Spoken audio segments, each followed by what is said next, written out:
In this fast-paced tale of forgery, fixation, and federal agents, a Secret Service agent becomes obsessed with catching a ruthless counterfeiter and proceeds to make what can only be described as a series of increasingly questionable life choices. Jed, was that your plot in a pinch? It was, Ray. Thank you. What do you got?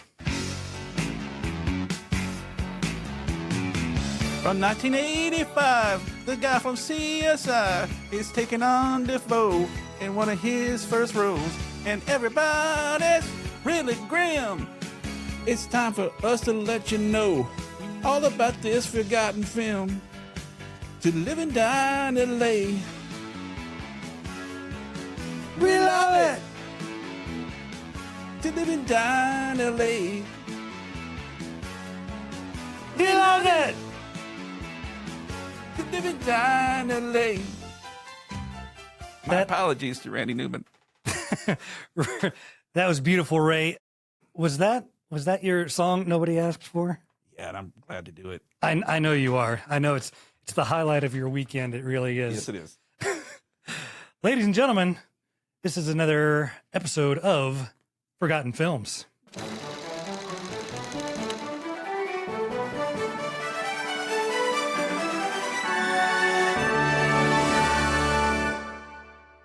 Welcome to Forgotten Films, the podcast where we dust off the VHS boxes, crack open a cold one, and revisit the movies time left behind. Each episode, we take a fresh look at an overlooked, underrated, or nearly forgotten film to find out whether it's a hidden gem or forgotten for a reason. My name is Jed, and I am the director of questionable recommendations. And I'm Ray, head of musical promotions and a vault of useless information. This is true. This is true. Ladies and gentlemen, this is going to be something new that we haven't done in our podcast before.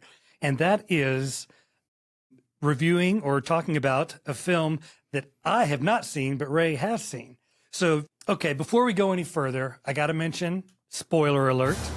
We won't give away a whole bunch of spoilers. We try not to give away too much of the spoilers when we talk about the films, but we're going to go ahead and put it out there. Unlike the last film, this does definitely have some spoiler alerts. Let's do our segment called The Back of the VHS Box. And that's where we're going to basically tell you literally what it says on the back of the DVD or the VHS box. Take it away, Ray. So here's what's on the back of the VHS box.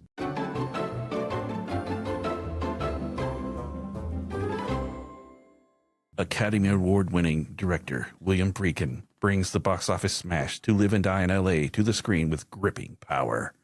Starring screen veterans Dean Stockwell, Willem Dafoe, who's that guy, and William Peterson. To Live and Die in L.A. is the widely acclaimed, exhilarating crime-action adventure of U.S. Secret Service agent tracking his partner's killer through the underside of Los Angeles. Richard Chance, a daring and reckless member of the Secret Service, heads up the fraud division, dealing with counterfeit currency. Eric Masters is the master of creating his own cash and on the most wanted list for the brutal murder of Chance's longtime partner. The line between cop and criminal is drawn. The chase begins. From the trendy elegance of Rodeo Drive in Beverly Hills to the seedy neon glow of Hollywood, Chance and Masters waver on both sides of the law in a cat-and-mouse thriller that sets a heart-pounding pace. That is like I was listening to the trailer guy the entire time, Ray. In a world. In a world. Oh, what's that? You caught me holding my beer. Our unofficial sponsor of Forgotten Films, Lone Star Beer. The official beer of To Live and Die in L.A., of course, because you need a Texas beer if you're going to talk about L.A. Mm-hmm. Yeah. It's good times. Okay, we've talked about what we are. We've talked about what's on the back of the VHS box. You've got a fun download of Ray singing to add to your playlist. All right, let's discuss the cast and crew.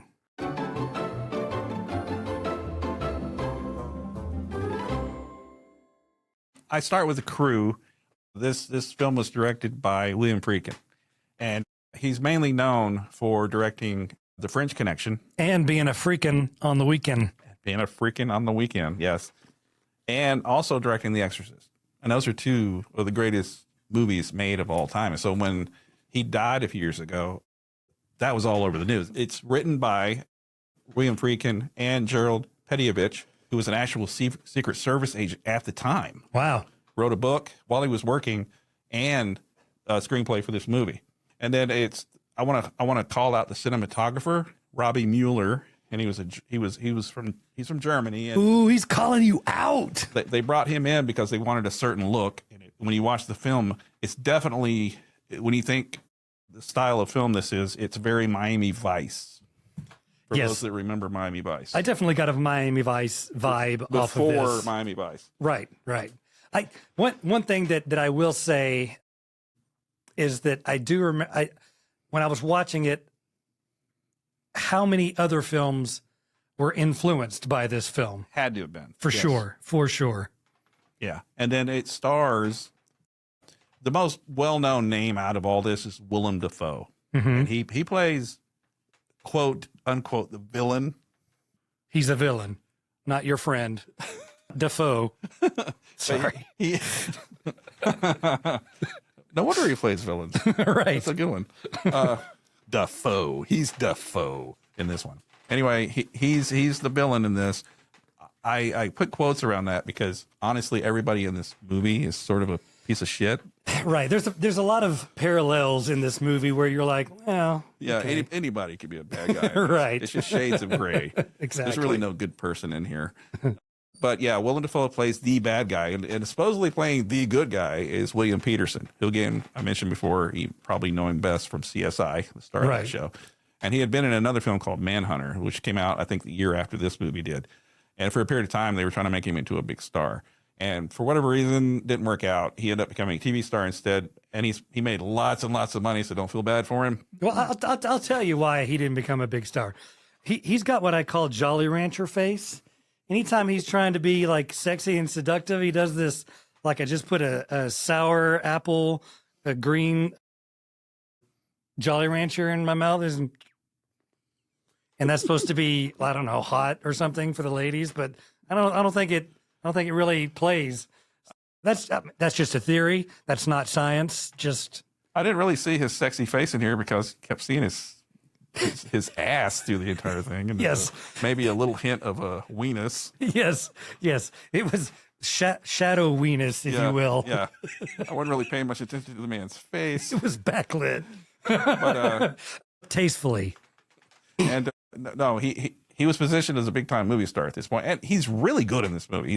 He's great in this movie. He is, and yes. So is Willem Dafoe. Willem Dafoe is amazing, and Willem Dafoe. I don't know how many movies he'd made before this. I know that the year before he was in Streets of Fire. He played another villain, and then he did this movie, and he again another villain. And the following year he was in Platoon, and he played actually the good guy.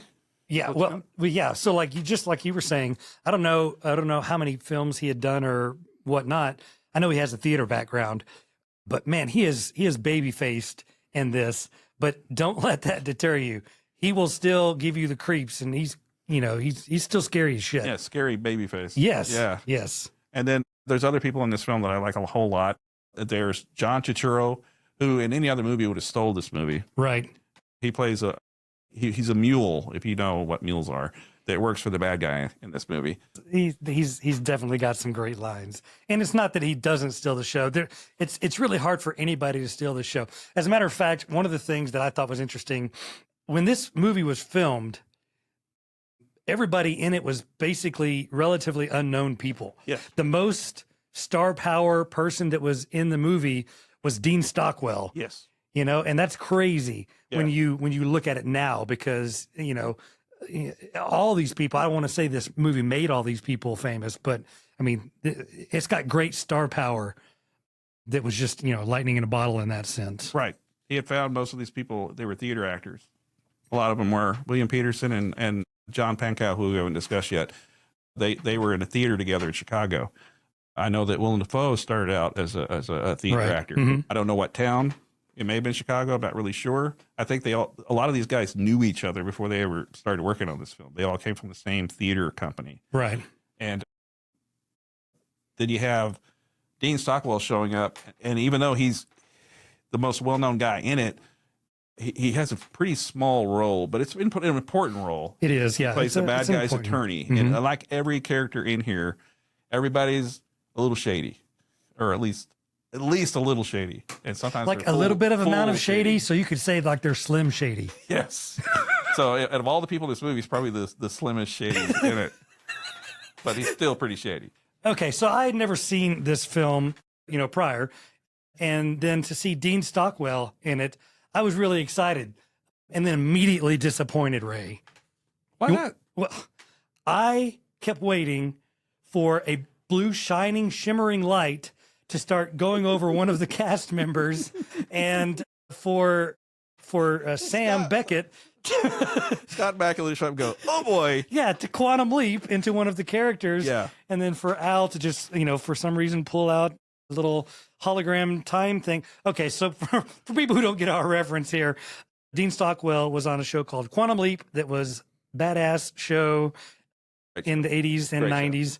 And man, I loved that show. Great show. And if you get a chance, watch that. I don't know about the remake. I didn't watch it. It didn't have Dean Stockwell or Scott Bakula in it, so I had no desire to watch it. But yeah, that never happened. So things I didn't like about the film. No, I'm just kidding. No Ziggy. Yeah, damn it. I would have loved to have seen the future. Yeah, okay. So no, that was I didn't see what I wanted to see with Dean Stockwell there, but that's okay. Time and beer heals all wounds. And according to the back of the VHS box, his name is listed first because, he's probably the most famous person in that movie at that time. That's right. And he was the star power. That's crazy. Such a small role. But there's so many good actors in this film, and a lot of them are men, and most movies are male-centric, especially an action film like this, and women are usually reduced to being girlfriends or just something on the side, a sex object, something like this. Now, I'm not saying the women aren't treated like girlfriends or sex objects in this film, but right, they are just as capable of the men in this movie as being shady. That's as true. Any other character. These women, man, they stand up for themselves, and they'll screw over anybody to get what they want, and sometimes literally. So you can't trust anybody in this movie. You can't trust anybody, and especially anybody. But these women in this movie, you can't trust them. And one of them, who plays Willem Dafoe's girlfriend. Describe her job for us, Jed. Oh, let's see. How's best to describe this? And I can't believe that these aren't still around today. These clubs aren't still around today. She worked at what I can best describe as an erotic mime dancers club. I mean, those were the big things back then. Right. I mean, that's what all the kids were going to, yeah. At least sneaking into. Yeah, where are you going? They're like, oh, yeah, they don't say shit, because they're mimes. Yeah. But yeah, I think the highlight of it, maybe what separates them from normal mimes, the erotic part being one aspect, but the other being that they all had like this gold metallic paint mustache lip thing going on. Like they've been huffing paint or something. Yeah. Which might describe account for some of the dancing. But yeah, wow. I mean, I want to put that on my resume. Yeah. That I was an erotic mime dancer. Yeah. So that was her job. Yeah, and they should open those bars back up. And non-ironically either, just like I don't see how everybody wasn't cracking up the entire time during that, because I sure as hell was. And then the other female lead is she's with the main guy, William Peterson, and she's his girlfriend, but more like she's his informant. And he has the power over her to send her back to prison. And so basically he uses her for sex, and he uses her for information because she's good at getting information. She works with a lot of seedy people, and she gives him a lot of information so that he can go bust people. Yeah, the cinematography in this film is great. It really is. And every scene is a painting, yes, including nude scenes in this movie, which there are plenty. Yes. There's a lot of butt cheek in this movie. There's a lot of butt cheeks in this movie. I was not prepared for the amount of male butt cheeks that I was going to see in this movie. And now, once again, when this movie was being made, like we mentioned before, a lot of these people were just relatively unknown people. But after this movie, or nowadays, these are all kind of higher profile people. Some might say they were celebrities. So I think, there could have definitely been a show like Celebrity Butt Cheeks that could have been released shortly after this movie. And I think it would have been on Fox, at least Fox in the 80s. Yeah. And I don't think I would have watched it, but I definitely would have recommended it to And people. that's it's very divided. It's evenly divided, male Yes. and female butt cheeks. Yes. And for you ladies out there, That's right. you get a little bit of weenus. Right. Although done very artfully. Right. Going back to like a painting. him giving her a tip. Yes. This movie, there's no modesty. Yes. These characters, when they have sex, man, they take each other's clothes off and get at it, and there's none of that. True. I will say though, the male nudity scene of that we're talking about right now is not on the level of Jason Segel nudity, full frontal nudity scene in Forgetting Sarah Marshall. No. Not because that's shock value, Yes, in your face. Shock peen. Yeah, no, this was Shock Fiend. That's a good band name. I don't know if that's taken, Yes, but it's still very kind of arty. yes, it's still very arty. Yeah. And it's Shadow Peen. That's another. Shadow Peen. Yeah, that's yes. I don't know if that's like the first song of that group's album or what. Yeah. But yeah. And along the way, there's other actors that pop up in this. There's Steve James, who I'm a huge film fan. I love action films. Golden Globus, you remember that production company? They made a lot of really bad movies, but they made some really. I love some of those bad movies, and one of them happened to be the American Ninja franchise, and Steve James starred in that. But I know and love him more from the movie I'm Gonna Get You, Sucker. For those of you who've never seen that, that's the Wayans brothers before In Living Color, and it's a spoof on blaxploitation films. Definitely worth a watch. Definitely worth a watch. It may be a forgotten film. That's true. That might be a future forgotten film episode. Yeah. And in that movie, he played Kung Fu Joe, and he's my favorite character in that movie. But yeah, Steve James is in this. There's also, do you remember Daphne from Frasier? I do. I did watch Frasier. And for those of you who don't think you ever saw enough of her on Frasier, do you see enough of her in this movie? Yes, that is correct. I mean, I don't think there's nudity or anything like that of hers, but you see her in some outfits you definitely didn't see her in on Frasier. And she's one of the mimes. Yes, she's one of the erotic mimes that we've been so highly speaking about. in a bar full of mirrors, which is amazing. Oh, that they actually shot in this thing.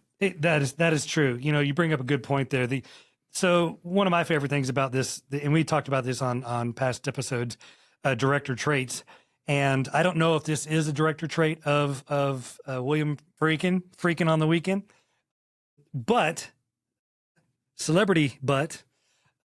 no, but he's got great cinematography. He's pretty well known for it. But when we talked about celebrity traits in some of our past episodes, like we talked about John Landis throwing things off screen and catching them off screen, those kinds of things. In this one, he does this thing with mirrors. And, from working in films, being both in front and behind the camera, you get a sense when you're watching these films where the camera is, and you cannot see the camera in these mirror scenes. And there's multiple mirror scenes in this movie. And that is just a fantastic feat. Nowadays, CGI, you can digitally remove a camera from a mirror, but that was not the case in 1985. Right. It was more about shadows and sneakily putting your camera in certain ways. But he did it not only once, he did it like 3 times. Yeah. And it's very impressive. Yeah, very impressive. Cinematography in this movie is amazing. And it's just one little aspect of it. We talked about every frame being a work of art. This film really is, and it's shot really well. The shot composition is done really well, and the best directors know how to do that. It's a skill, and you don't see it too much these days. A lot of people have it's a lost art. Yes. And composing a frame used to be something you just took for granted. And I'm afraid we're losing that. And I think one of the reasons why is because so many people come to it from a social media background, or they come to it from a TV background where you shoot TV or you shoot social media a certain way. Movies used to be shot in a way that only movies could be shot. Mm-hmm. There was no close-ups. There was very few close-ups. There were no over-the-shoulder shots. Again, everything for a film was meant to be a painting. Yes, you used to because film was expensive and nothing was digital, and every frame of film cost money. you had to completely plan out your shots and your movies and your storyboards and all that kind of stuff ahead of time, because there was no grace in just being able to, oh yeah, no, just, yeah, we can change things on the fly right here, because you were using an analog product. Yeah. And so I definitely think that having the pre-production is a lost art when it comes to some of that as well. Yeah. And then I want to mention one more actor before we No. move on to what we really like about this movie. And I want to mention, he doesn't have a big role in this. He's in the movie for like a minute. And you don't even really see a close-up of him. But Gary Cole. Oh, yeah. He was in Office Space. Yes. Yes. And everybody remembers him as did you? Yeah, I'm going to need you to come in on Saturday. You got those TPS reports. Yeah. So great in that movie. Brady Bunch. He was in Angie Tribeca. Yeah, he was in. It was Ricky Bobby's dad in Talladega Nights. We know him as a funny guy now. Yes, Pineapple Express. Yes, that's another great one. So in this movie, he's getting chased. It's like his first role. So yeah. I thought that was cool that I saw his name in the credits and oh my God, Gary Cole's in this. Yeah, and I've seen this movie a billion times.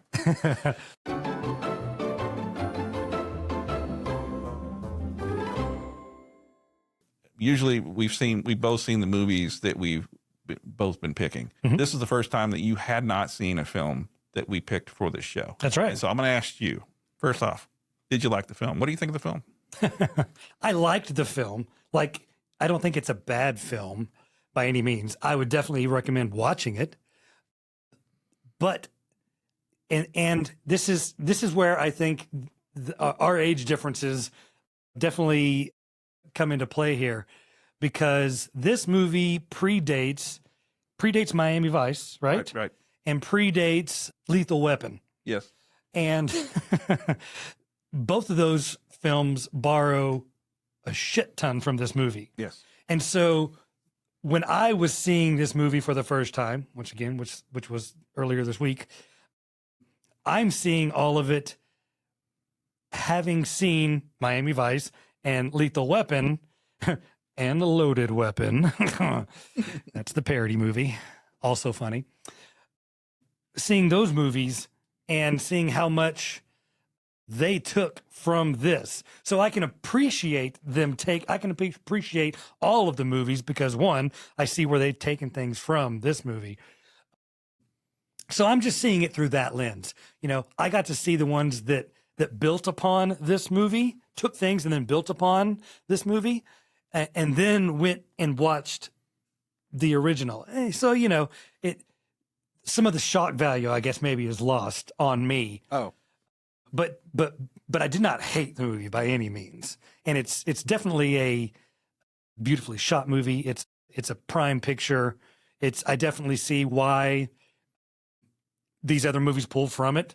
I mean, it's very inspirational if you're going to, you know, if you're going to pull from something, pull from the best, right? Yes, so, yeah. So, you know, I'm definitely happy that I watched it for sure. Cool. Yeah. Yeah. What about you? I saw this movie when it came out, you know, because I was a teenager when it came out. And I was 5. And so I loved it. It was different from just about anything. It was mean. It was cruel. And it's not really your traditional good guy versus bad guy movie. It is very, and we keep saying this, every character in here is kind of a scumbag. Right. Different level of scumbag, but scumbag. Doing what they can to survive. Yeah. You know, it's almost like they're trying to figure out a way to live and die in L.A. Wow, that's a great title for a show. You know, if that hasn't been used yet. Wow. We should write that down. Yeah, write that. Instead of the title they gave it, which right. was, you know. Which was guy standing on a corner holding a gun. Seems like a long title. Yeah, I know. That's a weird title when you think about it. Yeah, no wonder it didn't. No wonder it's a forgotten film. I should call it Live and Die in L.A. Jeez. No, I love this movie. When I saw it, it was different from everything else. Again, there were really no good guys.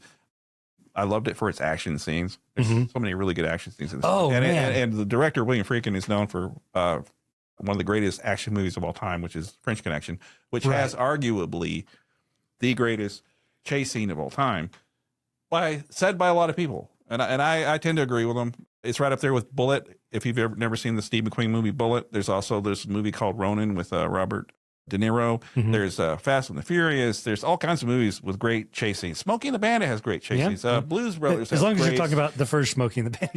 Yeah. Blues Brothers has great chase scenes. Yes, exactly. No one ever, when people talk about, oh, what are the greatest chase scenes of all time? No one ever mentions the chase scene in this film. And that's one of the notes that I had actually made is this talking about the chasing. This was probably the most real depiction of driving. There's a scene that is in this chasing where one of the guys goes the wrong way in traffic. Yeah. And on a freeway in LA. And I've seen like cop footage of that in, like YouTube videos and whatnot, dash cam videos of it. But, they cut from so many different angles and points of view of the vehicle itself, points of view of people reacting to it. I mean, it's intense. You definitely feel it. And it's just like when I was watching it and I know how movies are made, but I was watching it going, this seems real. Yeah. And that's the thing about this film is when I read about it, they shot it guerrilla style. Right. And if you know what that means is sometimes they didn't have permission to do some of the things they did. Now, in this case, with the freeway sequence, yes, they had permission. Right. They actually shut down the freeway. Yeah. All the cars on there were driven by stunt drivers. The only car that didn't have a stunt driver was the main actor's car. Right. It was really being driven by William Peterson, and the actor that plays his partner, John Pankow, was actually in the back seat, and they were told to just go for it. Mm-hmm. Yeah, they had a little bit of training, but they were just kind of winging this thing, and it was up to the stunt people to somehow get out of their way. React. And so when you watch the movie, you'll see William Peterson's character. He's kind of crazy, and he's an adrenaline junkie. Oh yeah, and he's scared, but he's also having the time of his life. Yes. And then yet his partner is in the back having a mental breakdown. And that was true. He was really going through that because they were flying by the seat of their pants and they could have died. And this has to be mentioned. I swear that, a lot of times when you see these kind of chase scenes and car chase scenes or whatever, they don't go like off-roading a lot of them and just driving on different textures of grass and hills and all this. They were driving these. I'm not a car guy. Chevy Cutlass. I don't know what these sedans. Meant for hilly roads, right? All they were driving them like they were off-roading vehicles, Jeeps, SUVs. They were going off-roading in them. Yeah, and I can't imagine being one buckled in, two not buckled in. Yeah, You'd be like a BB in a can, man. Yeah. I mean, it was insane. No obstacle is too much to get over with these cars. Yeah, and I'm just like, they definitely don't make cars like that anymore. Yeah. We're watching a movie and we think it's one car. In reality, they're blowing up 50 cars to shoot this one scene. They went through a bunch of those, I'm sure.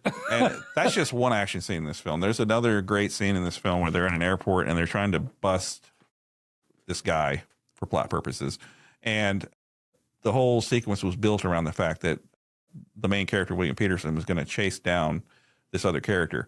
And they had planned for him to run on top of the escalator. The what do you call it? The little bar that goes across that you hold on to. Little handrail thing. Yeah. And the handrail. He was going to run across that by himself, not a stunt guy. Mm-hmm. He was going to do it himself. The airport found out about it. Yeah, no, he nicked. They nixed that. They said he cannot do that because if he falls and gets hurt, our insurance isn't going to be able to cover that. Yeah, and rightfully so. And so William Friedkin went out to his actor William Peterson, and he goes, "All right, so what we're going to do is when I call action, you're going to do whatever you want to do, but I'm going to tell you in front of everybody not to do it."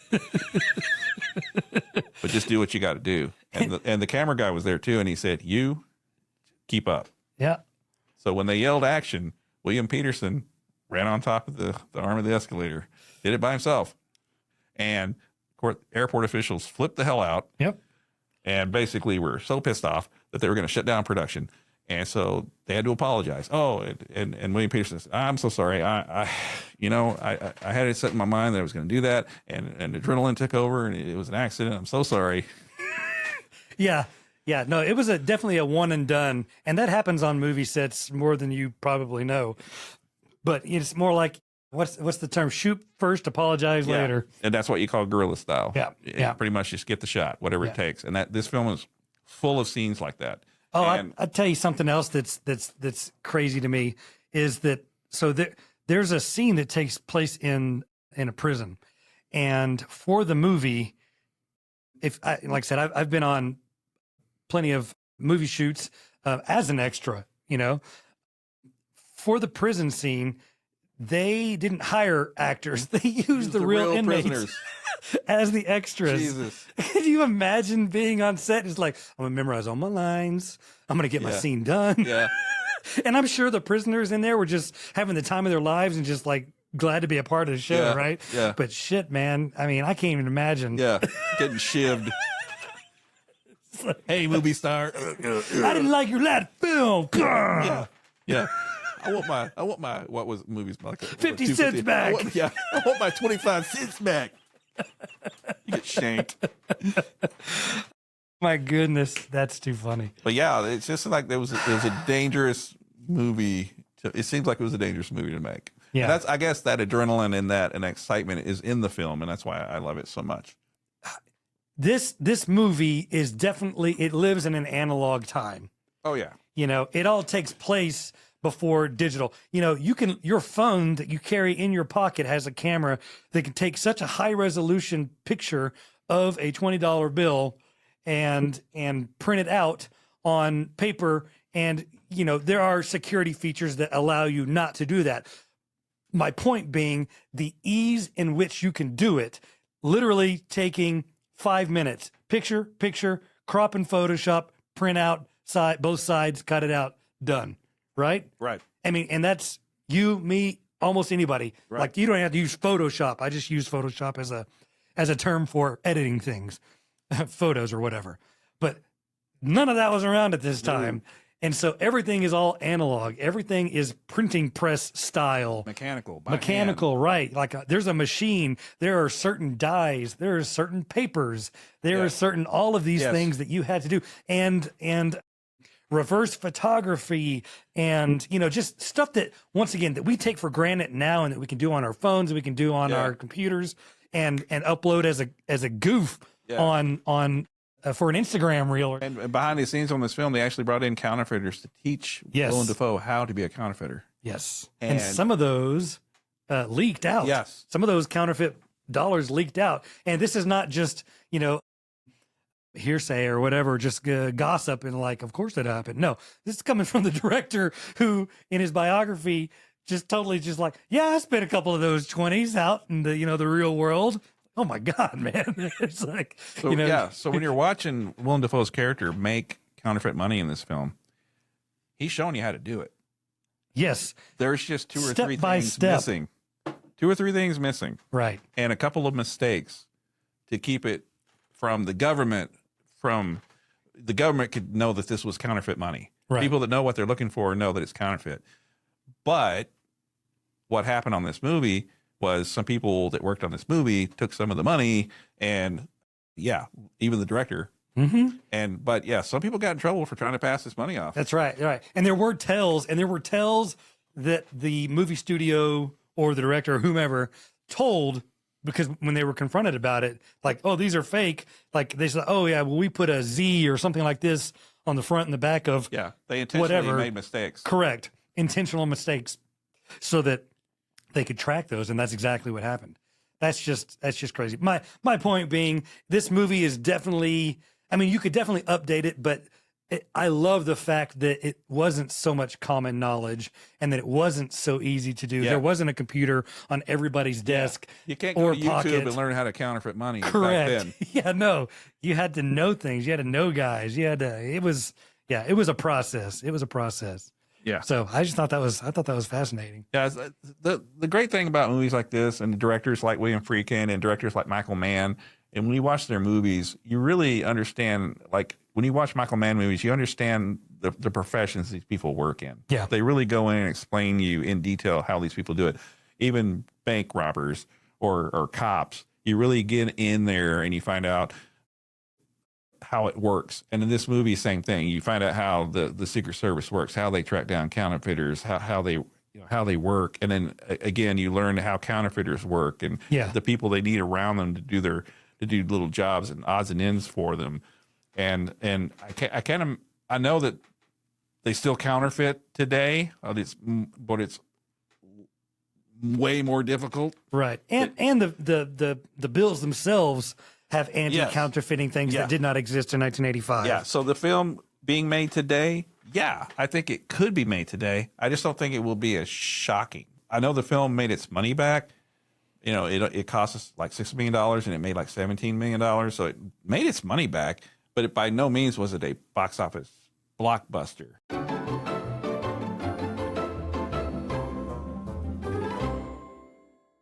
All right, Ray, who is your staff pick for this movie?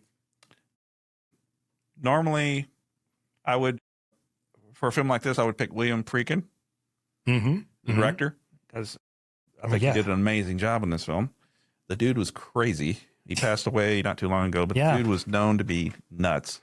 And this film captures that insanity on screen, and I love it for that reason. I could have picked any of the actors. I could have picked John Turturro. I could have picked William Peterson. I could have picked Willem Dafoe. And I could have picked a cinematographer, because we've been talking about how beautiful this movie is. But you didn't. But I didn't. But here's who I'm going to pick, and you're going to laugh. Celebrity butt cheeks, you didn't. You're going to laugh at who I'm going to pick. My MVP. Okay. Wang Chung. The band? The band Wang Chung. Because when it comes to mime you were right. bars, I laughed. electronic bars with mime strip dancers, you got to have Wang Chung tonight. Now, okay, so I saw whenever the opening credits came up that Wang Chung was the person that does the soundtrack. But I watched that entire movie from beginning to end. I didn't see one damn person Wang Chung the entire time. Now, granted, I don't know how you Wang Chung. I don't know the dance steps. I don't either. But I'm Nobody pretty was sure doing it. Nobody was doing anything close to what a Wang Chung can be. Correct. Yeah. Correct. And that's a fact. So Wang Chung did the soundtrack for this movie. And back then you either had soundtrack from different artists and compilation. Compilation artists. Or you had an orchestral score, like say John Williams, somebody like that. In this film, he just told the group, Wang Chung, I like your music and I want you to do the score to my film.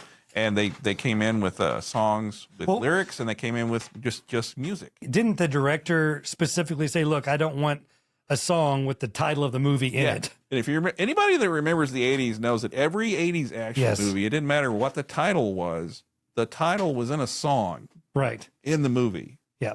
And no matter how awkward that was. I love the movie.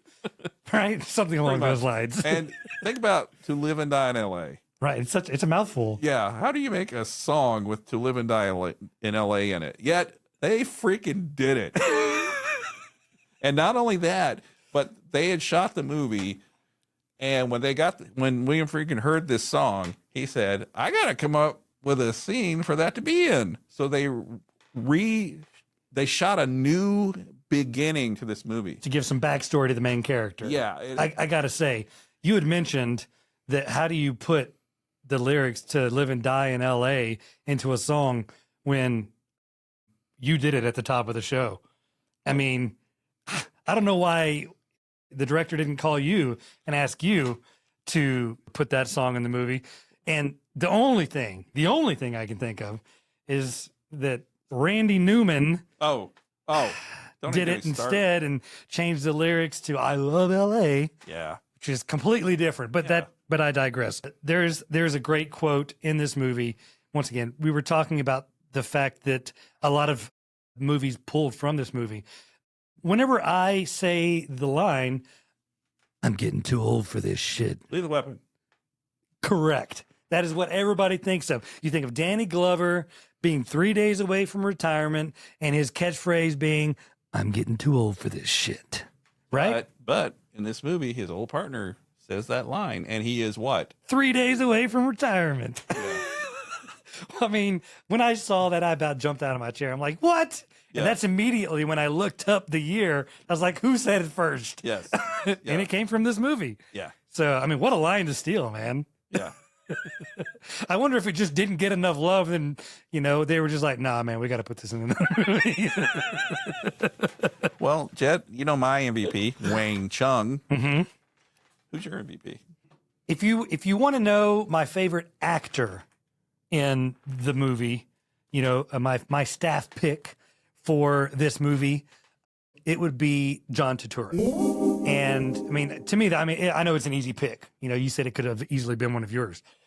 He's great in almost everything you watch him in, and he can play anything. I think of him. I think of Stanley Tucci. I think of these guys. They can play both sides of the scale there, and he totally deserves it. So he would be my person. He would be my person, John Turturro. He's such a great scumbag. He is. He makes a great scumbag. Nobody plays scumbags like John Turturro. Yeah. So that would be my person. That would be my staff pick, my person. But if you want to know maybe my favorite, I don't know, my most favorite outfit, I don't know if that's a category, but it might need to be. This is interesting. Most favorite costume, I don't know. Okay, William Peterson, main character. There's a good chunk of the film where he is dressed like George Michael from the Faith music video. And I wish I was kidding. I don't know who stole the look from who, but I think George Michael stole it from him. Maybe so. I mean, Richards, William Peterson's character, didn't have enough feathered hair with blonde streaks in it, I guess. But man, it was a close second. If nothing else, if he was going to pull out a guitar and start strumming the don't, then I mean, yeah, I would have called it direct inspiration once again. I believe he had the pop-up collar. Yeah, I mean, the cowboy boots, the blue jeans, the tight-ass blue jeans. Hey, speaking of tight ass, George Michael, another celebrity butt cheek from the music video. Yep. Clearly doing his little Elvis dance. Yeah. So yeah, that would say that was my MVC, most favorite, most valuable costume. Okay. Yeah. Yeah. Any least favorite? The erotic mime dancers just weren't featured enough for my taste. Should have had the whole movie just set in that place. It really should have. Yeah. Yeah. I don't know. I don't know that I've got really a least. Well, mine is not enough, Wang Chung. Oh, well, yeah. Yeah. Everybody should Wang Chung tonight. Yeah. If you're listening out there, you should Wang Chung tonight. And honestly, Dean Stockwell could have had more to do. Yeah, absolutely. He could have quantum leaped like we discussed. I think it would have added a whole. I think that would have been amazing. That would have added a whole different level of the movie. Would have brought a supernatural effect to it. Yes. That might be why it's a forgotten film. Yeah. Is he didn't leap through time. Yeah. Or he wasn't a hologram.